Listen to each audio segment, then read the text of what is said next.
ನೆನ್ನೆಯ ಗಲಾಟೆಯನ್ನು ನೋಡಿದ್ರಿ. JMC survey ಮಾಡೋದಕ್ಕೆ ಬಂದುಬಿಟ್ರು, ನಾವು ಜಮೀನು ಕೊಡೋದಕ್ಕೆ ಒಪ್ಕೊಂಡೇ ಇಲ್ಲ ಅಂತ ಜನ ಬೀದಿಲಿ ನಿಂತ್ಕೊಂಡು ಪ್ರತಿಭಟನೆ ನಡೆಸಿದ್ರು. ಪ್ರತಿಭಟನೆ ಪೊರಕೆ ಕೈ ಎತ್ಕೊಳ್ಳೋ ಲೆವೆಲ್ಗೆ ಹೋಯಿತು.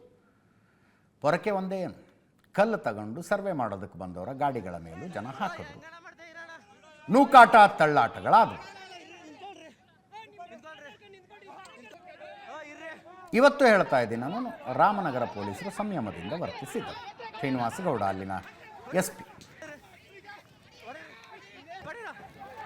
ನೆನ್ನೆ ಈ ಗಲಾಟೆಯನ್ನು ನೋಡಿದಾಗ ಒಂದು ಸಂಶಯ ಬರ್ತಾ ಇತ್ತು, ಮುಂದೇನಿದೆ ಅಂತ. ಲೀಗಲ್ ಆ್ಯಕ್ಷನ್ ಆಗತ್ತ, ಕಾನೂನಿನ ಪ್ರಕಾರ ಕ್ರಮ ಕೈಗೊಳ್ಳೋದಕ್ಕೆ ಹೋದರೆ ಸರ್ಕಾರ ಯೋಚನೆ ಮಾಡುತ್ತಲ್ಲ, ಒಪಿನಿಯನ್ ಏನು ಕ್ರಿಯೇಟ್ ಆಗುತ್ತೆ, ಏನು ಯೋಚನೆ ಮಾಡಿದ್ರೋ ಗೊತ್ತಿಲ್ಲ. FIR ಮಾಡಿಬಿಟ್ರು ನೋಡಿ. 2 FIRಗಳು ದಾಖಲಾಗಿದ್ದಾವೆ. ಒಂದರಲ್ಲಿ ಯಾರ ಹೆಸರು ಇಲ್ಲ, ಇನ್ನೊಂದರಲ್ಲಿ 10 ಜನ ರೈತರ ಹೆಸರಿದೆ. ಒಂದು ಕಂಪ್ಲೇಂಟ್ ಕೊಟ್ಟಿದ್ದು ಟಾಟಾ ಸುಮೋ ಒಂದರ ಡ್ರೈವರ್. ನಾನು ಗಾಡಿ ಬಾಡಿಗೆಗೆ ತಗೊಂಡು ಬಂದರು ಕಂದಾಯ ಇಲಾಖೆ ಅಧಿಕಾರಿಗಳು. ನಾನು ಅವ್ರು ಹೇಳ್ದಲ್ಲಿ ಕರ್ಕೊಂಡು ಹೋದೆ, ಬಂದು ಹೊಡೆದ್ಬಿಟ್ರು, ಗಾಡಿನೆಲ್ಲ ಹೊಡೆದಿದ್ದಾರೆ ಅಂತ. ಇನ್ನೊಂದು ರಾಮನಗರ ಗ್ರಾಮೀಣ ಪೊಲೀಸ್ ಸ್ಟೇಷನ್ನಿನ ಇನ್ಸ್ಪೆಕ್ಟರ್ ಕೊಟ್ಟಿರುವ ಕಂಪ್ಲೇಂಟು. ಪೊಲೀಸ್ ಸಿಬ್ಬಂದಿ ಕೊಟ್ಟಿರುವ ಕಂಪ್ಲೇಂಟ್ ಮೇಲೆ FIR ಆಗಿದೆ ಅಂದರೆ ಅದನ್ನು ಸ್ವಯಂ ಪ್ರೇರಿತ ದೂರು ಅಂತಾರೆ. ಸ್ವಯಂ ಪ್ರೇರಿತ ದೂರು, ಸುಮೋಟೋ ಕೇಸ್ ಅಂತೀವಲ್ಲ, ಸುಮೋಟೋ ಕೇಸ್ ಆಯ್ತು ಇದರಲ್ಲಿ.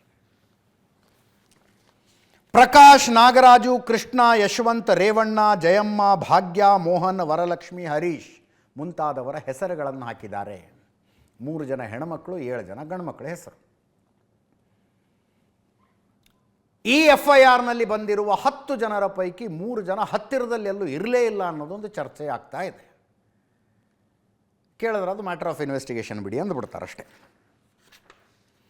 ಏನೇನು ಸೆಕ್ಷನ್ನು? ಕೊಲೆ ಯತ್ನ, ಅಟೆಂಪ್ಟ್ ಮರ್ಡರ್, ಅಪರಾಧಕ್ಕಾಗಿ ಅಕ್ರಮ ಕೂಟ, ಅಧಿಕಾರಿಗಳಿಗೆ ಪ್ರತಿರೋಧ, ಉದ್ದೇಶಪೂರ್ವಕ ನಿಂದನೆ ಮತ್ತು ಪ್ರಚೋದನೆ, ಕ್ರಿಮಿನಲ್ ಬೆದರಿಕೆ, ಉದ್ದೇಶಪೂರ್ವಕ ಹಲ್ಲೆ, ಸರ್ಕಾರಿ ಅಧಿಕಾರಿಯ ಕರ್ತವ್ಯಕ್ಕೆ ಅಡ್ಡಿ, ಅವಮಾನಿಸುವ ಉದ್ದೇಶದಿಂದ ಹಲ್ಲೆ. ಪೊರಕೆ ನೋಡಿದ್ರೆ ಇನ್ನೇನು ಅರ್ಥ ಅಂತ. ಮಹಿಳೆಯ ಮೇಲೆ ಹಲ್ಲೆ, ಕ್ರಿಮಿನಲ್ ಬಲಪ್ರಯೋಗ, ಇಷ್ಟೆಲ್ಲ ಸೆಕ್ಷನ್ಗಳ ಅಡಿಯಲ್ಲಿ 2 FIRಗಳನ್ನು ಮಾಡಿದ್ದಾರೆ.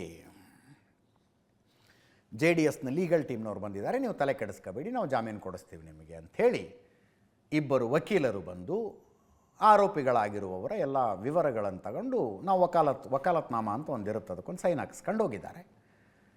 ರೈತರು ನೀವು ಸೈನ್ ಹಾಕಬೇಡಿ, ಬಂದು ಅರೆಸ್ಟ್ ಮಾಡಿದರೆ ಮಾಡಲಿ, ನಮ್ಮನ್ನು ಜಾಮೀನು ಹಾಕೋದೇ ಬೇಡ ಅಂದ್ರಂತೆ.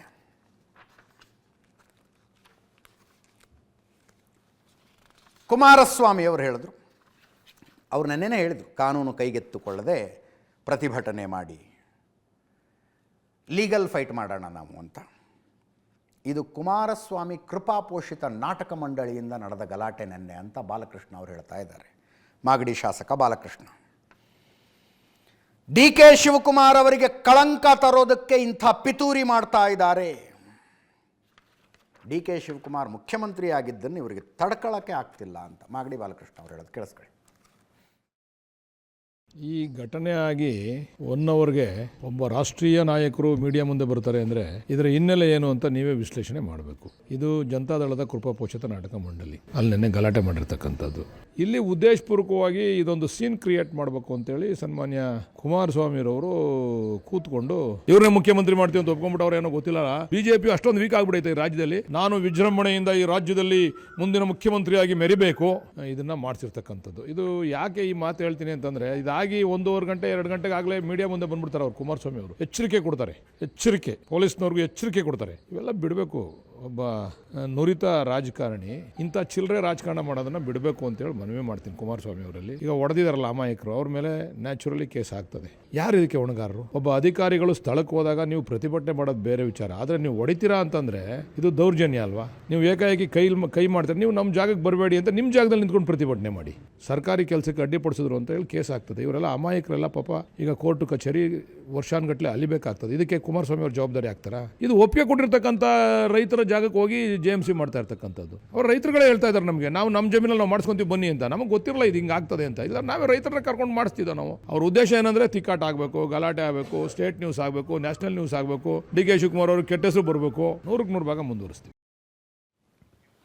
FIRನಲ್ಲಿ ರೈತರ ಹೆಸರು ಹಾಕಿದಾರಲ್ಲ, ಇಂತಿಂಥ ರೈತರು ಅಂತ ಅವ್ರಿಗೆ ಹೆಂಗೆ ಗೊತ್ತಾಯಿತು ಅಂತ ಕುಮಾರಸ್ವಾಮಿ ಅವರು ಕೇಳ್ತಾ ಇದ್ದಾರೆ. 10 ಹೆಸರು ಹಾಕಿದ್ದಾರೆ, ಹೆಂಗೆ ಗೊತ್ತಾಯಿತು? ರೈತರನ್ನ ಹೆದರಿಸಬೇಕು ಅಂತ ಕೇಸ್ ಮಾಡಿದ್ದಾರೆ, ಹೆದರಬೇಡಿ ನೀವು ಅಂತ ಕುಮಾರಸ್ವಾಮಿ ಅವರ ಸಂದೇಶ. ಇನ್ನು ಮಾಜಿ ಪ್ರಧಾನಿ ದೇವೇಗೌಡರು ಪ್ರೆಸ್ ಮೀಟ್ ಮಾಡಿದ್ರು. ಅವರು ಕಳೆದ ತಿಂಗಳು 25ನೇ ತಾರೀಕು ಅಂದರೆ 20 ದಿನಗಳ ಹಿಂದೆಯೇ ಮುಖ್ಯಮಂತ್ರಿ DK ಶಿವಕುಮಾರ್ ಅವರಿಗೆ 11 ಪುಟಗಳ ಪತ್ರ ಬರೆದಿದ್ದಾರಂತೆ. ಇದನ್ನು ಯಾಕೆ ಮಾಡಬಾರ್ದು ಬಿಡದಿ ಟೌನ್ಶಿಪ್ಪು ಅಂತ, ಯೋಜನೆ ಕೈ ಬಿಡಿ ಅಂತ ಹೇಳಿದಾರಂತೆ. ನೆಪ ಮಾತ್ರಕ್ಕೂ ಒಂದು ಉತ್ತರ ಬರೆದಿಲ್ಲ ಅವರು. ನನಗೆ ನಿಮ್ಮ ಪತ್ರ ತಲುಪ್ತು ಅಂತ ಸಹಿತ ಬರೆದಿಲ್ಲ ಮುಖ್ಯಮಂತ್ರಿಗಳು ಅಂತ ದೇವೇಗೌಡರ ಬೇಜಾರು. ಅವ್ರು ಹೇಳ್ತಾ ಇದ್ದಾರೆ, ಈ ಯೋಜನೆನ ಹಿಂಗೆ ಮುಂದುವರಿಸ್ತೀನಿ ಅಂತ ಹೋದರೆ ನಾನೇ ಬಂದು ವಿಧಾನಸೌಧದ ಪಕ್ಕದಲ್ಲಿರುವ ಗಾಂಧಿ ಪ್ರತಿಮೆ ಎದುರು ಪ್ರತಿಭಟನೆ ಕೂತ್ಕೋತೀನಿ ಅಂತ ಮಾಜಿ ಪ್ರಧಾನಿ ದೇವೇಗೌಡರು ಹೇಳ್ತಾ ಇರೋದು. ಕೇಳಿಸ್ಕೊಳ್ಳಿ. ಇವನಿಗೆ ಪಾಪ ಯಾಕೆ ಗೊತ್ತಾಯಿತು ಇವ್ರ ಅಡ್ರೆಸ್ಗಳು, ಇವ್ರ ಹೆಸರುಗಳೆಲ್ಲ. A1 ಏನಿದ್ದಾನೆ ಪ್ರಕಾಶ್ ಅಂತಕ್ಕಂಥವನು ಕಳೆದ 500 ದಿನಗಳಿಂದ ಈ ಒಂದು ಟೌನ್ಶಿಪ್ನ ಒಂದು ಯೋಜನೆ ಪ್ರಾರಂಭ ಮಾಡಬೇಕು ಅಂತ ಹೊರಟ ದಿನದಿಂದಲೇ ಇವನು ವಿರೋಧ ಮಾಡ್ಕೊಂಡು ಬಂದಿದ್ದಾನೆ. ಇವನೇನೋ ಮೊದಲಿಂದನೂ ಈ ಪ್ರತಿಭಟನಾಕಾರರಿಗೆ ಸ್ವಲ್ಪ ಆತ್ಮಸ್ಥೈರ್ಯ ತುಂಬ್ಕೊಂಡು ಕೆಲಸ ಮಾಡ್ಕೊಂಬಂದ, ಲೀಡರ್ಶಿಪ್ ತಗೊಂಡ, ಭೂಮಿ ಕೊಡಲ್ಲ ಅಂತ ಹೇಳಿ ಅದರ ಮೇಲೆ ಇವನ್ನ A1 ಮಾಡಿ ಎದುರಿಸ್ತಕ್ಕಂಥದ್ದಕ್ಕೆ ಮಾಡಿದ್ದಾರೆ. ಈ ಕೇಸಲ್ಲಿ ಇಬ್ಬರದು ಒಂದೇ ಥರ ಇದೆ ಕಂಪ್ಲೇಂಟು, ಕಾಪಿ ಪೇಸ್ಟ್ ಇರ್ಬೋದು, ಕೂತ್ಕೊಂಡು ಅವ್ರುಗಳೇ ಬರ್ಸ್ಕೊಂಡವ್ರೆ. ಕುಮಾರಸ್ವಾಮಿ ಅವರು ನಿನ್ನೆ ಈ ಘಟನೆಯ ಬಗ್ಗೆ ಮನಸ್ಸಿಗೆ ನೋವು ಮಾಡಿಕೊಂಡು ಇವತ್ತೇನು ಕೆಲವು ರೈತರ ಮೇಲೆ ಚಾರ್ಜ್ ಶೀಟ್ ಹಾಕಿದ್ದಾರೆ, FIR, ಅದನ್ನು ನೀವು ಹಿಂದಕ್ಕೆ ತೆಗೆದುಕೊಳ್ಬೇಕು ಅಂತ ಹೇಳಿ ಕೂಡ ಮನವಿ ಮಾಡಿದ್ದಾರೆ. ಯಾರು ಆಸ್ಪತ್ರೆಯಲ್ಲಿ ಮಲಗುವಂತ ಯಾರಿಗೂ ATM ಬಿದ್ದಿಲ್ಲ. 20 ದಿವಸ ಆದರೂ ಕನಿಷ್ಠ ಪ್ರಮಾಣ ನಿಮ್ಮ ಕಾಗದ ತಲುಪಿದೆ ಅಂತ ಹೇಳಿ ಎಂಡಾರ್ಸ್ಮೆಂಟ್ ಅಂತ ಹಿಂಬರ ಅಂತ ಕರೀತು, ಎಂಡಾರ್ಸ್ಮೆಂಟ್ ಕೊಡಲೇ ಇಲ್ಲ. ಇವತ್ತು ಆ ಕಡೆ ಎಲ್ಲೋ ಸರ್ವೆಗೆ ಬರ್ತಾರೆ ಅಂತ ಸುದ್ದಿ ಇತ್ತು. ಹೆಣ್ಮಕ್ಳೆಲ್ಲ ತಯಾರಿದ್ರಂತೆ, ಬರಲಿ ನೋಡೋಣ ಇವತ್ತೇನಾಗತ್ತೋ ಅಂತ. ಬಟ್ ಇವತ್ತೇನು ಸರ್ವೆಗಿರುವೆ ಆಗಿಲ್ಲ, ಇದರದೇ ಸುದ್ದಿ. FIR ಹಾಕಿದ್ದಾರೆ, ಕೇಸ್ ಮಾಡಿದ್ದಾರೆ ಎಷ್ಟು ಜನರ ಮೇಲೆ ಅಂತ. ಅರೆಸ್ಟ್ ಮಾಡೋದಕ್ಕಾರು ಬರ್ತಾರ ರೈತರನ್ನ ನೋಡ್ತೀವಿ ಅಂತ ರೈತ ಮುಖಂಡರುಗಳ ಕೂತ್ಕೊಂಡಿದ್ದಾರೆ. ಫಸ್ಟ್ ಆಫ್ ಆಲ್ ನೋಡ್ರಿ, ರಾಮನಗರ ಗ್ರಾಮೀಣ ಪೊಲೀಸ್ ಠಾಣೆಯ ಇನ್ಸ್ಪೆಕ್ಟರ್ಗೆ ಕಂಪ್ಲೇಂಟ್ ಕೊಡುವಂಥದ್ದು ಏನಿರೋದಿಲ್ಲ. ಬಂದ ಸೂಚನೆಯನ್ನು ಆ ವ್ಯಕ್ತಿ ಪಾಲನೆ ಮಾಡಿರ್ತಾರಷ್ಟೇ. ಟಾಟಾ ಸುಮೋದ ಡ್ರೈವರ್ ಅಂತೆ, ನನಗೆ ಘೋರ ಅನ್ಯಾಯ ಆಗಿದೆ, ನಾನು ಕಂಪ್ಲೇಂಟ್ ಕೊಟ್ಟುಬಿಡ್ತೀನಿ ಅಂತ ಬಂದಿರ್ತಾರ. ಅಥವಾ ಬಂದ್ರಿ ಇವರು ಏನು ಕೊಡಿಲಿ ಕಂಪ್ಲೇಂಟು ಅಂತ ಹಾಕೊಂಡು FIR ಮಾಡಿಬಿಡ್ತಾರ. ಬರಬೇಕಾದ ಜಾಗದಿಂದ ಸೂಚನೆಗಳು ಬಂದಾಗ ಮಾತ್ರ ಇಂಥ ಡೆವಲಪ್ಮೆಂಟ್ ಆಗೋದು. ಇದು ಅನವಶ್ಯಕವಾಗಿತ್ತು ಅಂತ ನನ್ನ ವೈಯಕ್ತಿಕ ಅಭಿಪ್ರಾಯ. ರೈತರ ಸಿಟ್ಟಿಗೆದ್ದೇನೋ ಪ್ರತಿಭಟನೆ ಮಾಡಿದ್ದಾರೆ. ಈ ಹಂತಕ್ಕೆ ಹೋಗಬಾರ್ದಾಗಿತ್ತು. ಕಾನೂನು ಕೈಗೆ ತಗೊಂಡಿದ್ದಾರೆ, ನಾನು ಒಪ್ಕೊಳ್ತೀನಿ. ಕಾನೂನು ಕೈಗೆ ತೆಗೆದುಕೊಂಡಂಥ ಘಟನೆಗಳು ಕರ್ನಾಟಕದಲ್ಲಿ ಭಾಳ ನಡೆದಿದ್ವಪ್ಪ.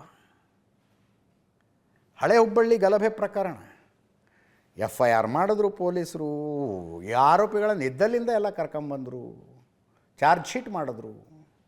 ಇವ್ರ ಮೇಲಿನ ಕೇಸ್ ವಾಪಸ್ ತಗೊಂಡ್ರೆ ಹೆಂಗೆ ಅಂತ ಸರ್ಕಾರ ಕೇಳ್ತು. ಯಾವ ಕಾರಣಕ್ಕೆ ತಗೋಬೇಡಿ ಅಂತ ರಿಪೋರ್ಟ್ ಕೊಟ್ಟರು.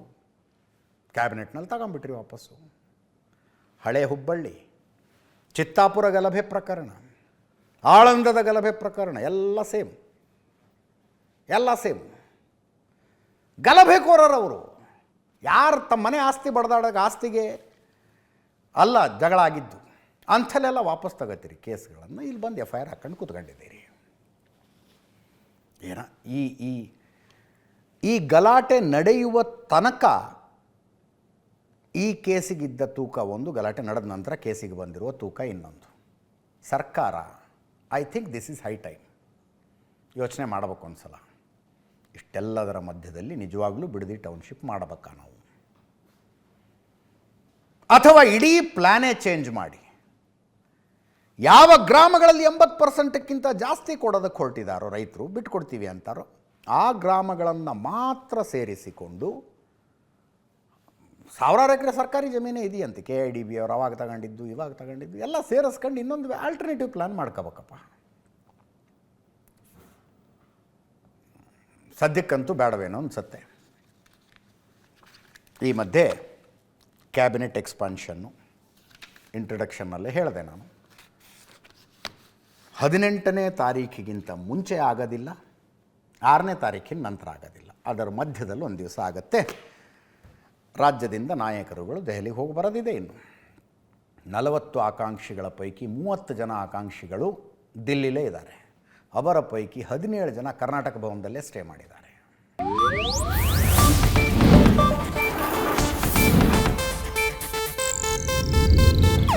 ಇದು ಏಷ್ಯಾನೆಟ್ ನ್ಯೂಸ್ ನೆಟ್ವರ್ಕ್ ಪ್ರಸ್ತುತಿ.